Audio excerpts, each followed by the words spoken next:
¿Qué tal? Mi nombre es Ricardo Aldair Victoria Costa y les voy a explicar acerca de la formación de la cabeza y el cuello en la etapa fetal. La formación se da gracias a un principal factor que son los arcos faringios. Estos surgen debido a las células que migran desde la cresta neural y se fusionan con el tejido mesodérmico, eh, dando como resultado estos cuatro arcos y un rudimentario, en total cinco arcos faringios. En el ser humano son 5, en los animales tienden a ser 6 generalmente. Estos arcos podemos imaginárnoslo como unos dedos, primer par faringeo, segundo par de arcos faringeos, tercer par de arcos faringeos y finalmente el cuarto par. Estos arcos faringeos lo que harán, como su nombre lo indica, es rodear a la faringe primitiva del feto. Lo rodearán y poco a poco, con el pasar de los días, irán haciendo reacciones para crear diferentes componentes de lo que será en un futuro la cabeza, el cuello, el oído, la lengua, el paladar. Y los dos arcos más importantes son el primero y el segundo. El primer arco contará con la presencia del cartílago de Meckel y el segundo con el cartílago de Rich. El cartílago de Meckel, en el primer arco faríngeo, en primera aparecerá entre el día 23 y el día 25. Oscila entre ese intervalo de tiempo con el cartílago de Meckel formará todo lo que es la mandíbula. Podríamos decir que con este cráneo formará todo lo que es la mandíbula, El Meckel se sitúa igual más o menos donde se supone que estará la mandíbula. El faringio está formado de un núcleo mesenquimal.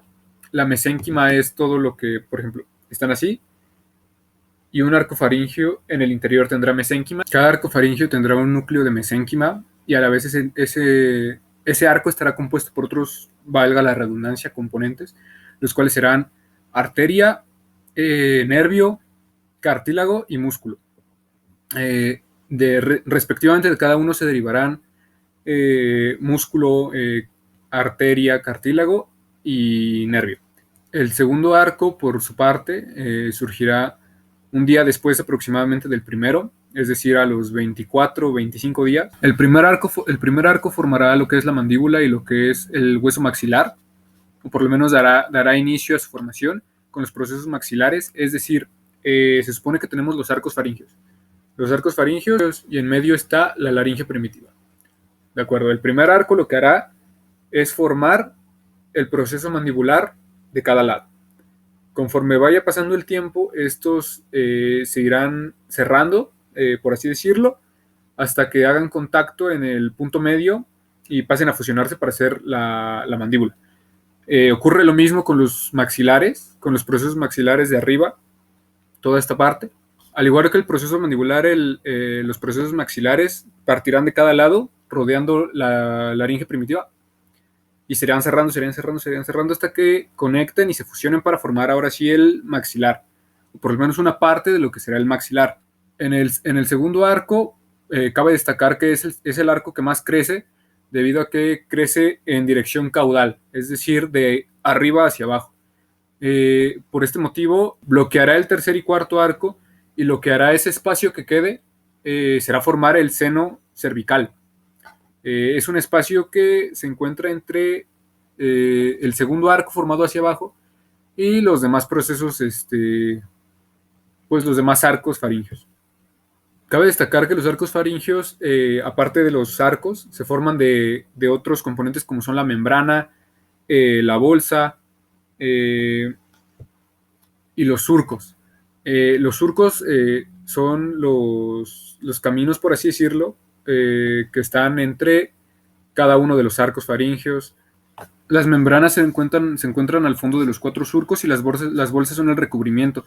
Existen 2 recubrimientos, el interior, que sería lo que está viendo hacia la laringe, que está recubierto de endodermo, de capa endodérmica. Y el exterior, que sería lo que se supone nosotros deberíamos ver, que está recubierto de tejido ectodérmico. El medio, como ya lo mencioné, es tejido mesodérmico. Estos arcos, todos los arcos desaparecerán a su debido tiempo y no tardan mucho en hacerlo. Generalmente tardan de 3 a 4 días en desaparecer, pero todos estos procesos dejarán vestigios. Por ejemplo, en el arco número 1, el vestigio que quedará es la arteria maxilar y la arteria carótida externa. Generarán algo más de tejidos como lo son, como lo pueden ser procesos auditivos como el martillo, el yunque, el ligamento, todo lo que se encuentra en su zona, por así decirlo. Y en cuanto a los músculos, el primer arco formará músculos de masticación, y este primer arco será inervado por el quinto par craneal. En el segundo arco, lo que más destaca, después del cartílago de Richter, que es el que formará todo, es el que dará inicio a toda la formación de lo que derivará, es la formación del hueso ioides, y los músculos de expresión facial a muy grandes rasgos. De hecho, son varios, pero generalmente se engloban como músculos de expresión facial. Este arco será inervado por el séptimo par craneal. Los demás arcos, todos juntos, ya no tienen mucha relevancia en cuanto a la formación de demás procesos. Formarán algunos segmentos de la arteria carótida y la arteria subclavia derecha. En cuanto a los cartílagos, este grupo de arcos, desde el tercero hasta el quinto, hasta el cuarto, formarán ya poco tejido cartilaginoso, como lo son los cartílagos laringeos, excepto la epiglotis, y también formarán las astas mayores del hueso ioides, que ya fue formado previamente por el segundo arco. En cuanto a músculo, formará el elevador de paladar, el músculo estilofaríngeo. En cuanto a nervios, la sección del tercer arco faríngeo será inervado por el noveno par craneal, mientras que el cuarto y el quinto arcos faringeos serán inervados por el décimo par craneal. Las bolsas, las membranas y los surcos derivarán algunos otros componentes estructurales, no tan grandes y no tan a gran escala como los demás.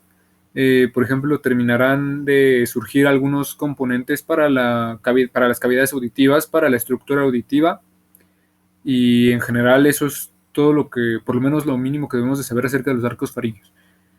Pasaré a explicar acerca de la formación de la lengua.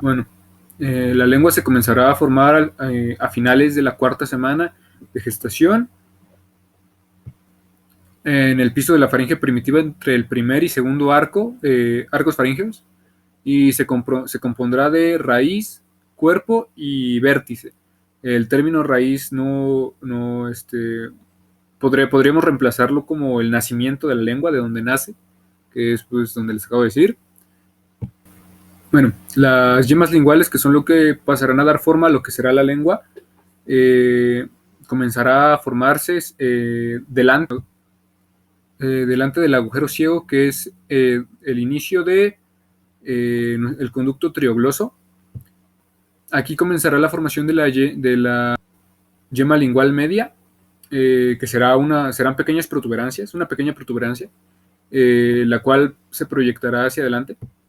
También surgirán las yemas linguales laterales, que surgirán en el piso del segundo arco faríngeo y brotarán a un costado, a los respectivos costados de lo que será la yema lingual medial.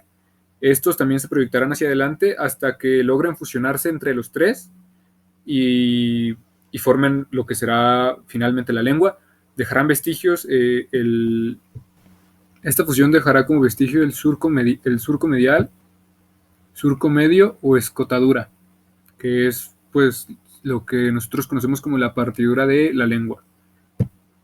Se formarán los vasos sanguíneos gracias al primer, tercer y cuarto arcos faríngeos. De igual manera se formará músculo gracias a los mioblastos que migran del miotomo. Y finalmente las papilas gustativas se comenzarán a formar en la octava semana, y estas se dividen en tres: circunvaladas, fungiformes y filiformes.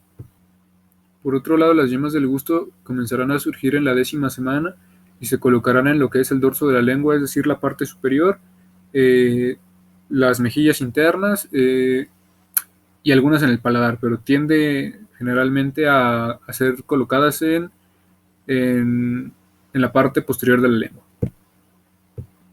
Mientras que los nervios serán llevados a cabo por el quinto par craneal en cuanto a los 2 tercios anteriores, las partes traseras de la lengua, las yemas, eh, las yemas por el séptimo par craneal, las papilas circunvaladas por el noveno par craneal, y finalmente el tercio posterior de la lengua, es decir, la parte que está hasta el frente, será inervada por el noveno par craneal. Bueno, ahora explicaré acerca de la formación del paladar. El paladar, anatómicamente, es la estructura que divide las cavidades nasales de la cavidad bucal. Es decir, este es un maxilar, este es el paladar superior, y por dentro tendríamos lo que es el paladar que conocemos típicamente, comúnmente, como un paladar. El paladar se divide en varias secciones, 2 categorías y 2 secciones por categoría. Bueno, este es el paladar. Esta sección es nuestro paladar. Obviamente hacia atrás tiene algo más. Tiene pues un mayor tamaño del paladar, pero este es un modelo pequeño. El paladar primario, que sería toda esta zona, si se alcanza a distinguir, y si no, es la zona en la que se localizarán los dientes incisivos, esta parte de atrás, en lo que se localizarán los dientes junto con el hueso maxilar. Y la parte secundaria, pues podríamos decir que es todo el resto. Todo lo demás es el paladar secundario. En cuanto a la otra categoría que tenemos, el paladar duro y el paladar blando. El paladar duro constituirá las 2 terceras partes posteriores.